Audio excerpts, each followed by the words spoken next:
My name is Ishimwe Bénigne. I am currently working as an environmental scientist at Earth Systems. My background is in civil engineering, more specifically in water and environmental resources management. I also hold a master's degree in water policy.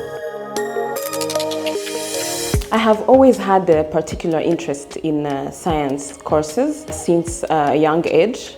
But it has not stopped me to also develop other complementary skills. When you go out in the professional world, you realize that some STEM-related jobs have a tendency of preferring men, which actually requires you to do double work. So having multidisciplinary skills helps you to actually excel and be better at what you do.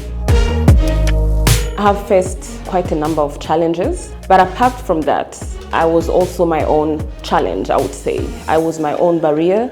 At some point, I would doubt myself in face of hardship, challenges in the field.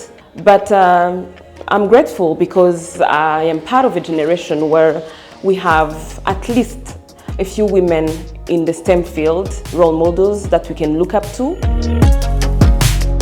I think it's important for girls to study STEM-related courses because, why not? Girls are capable of doing that, first of all, but also there are so many areas that will need STEM-related skills in the future. And girls have to be part of that. They have to prepare for future jobs.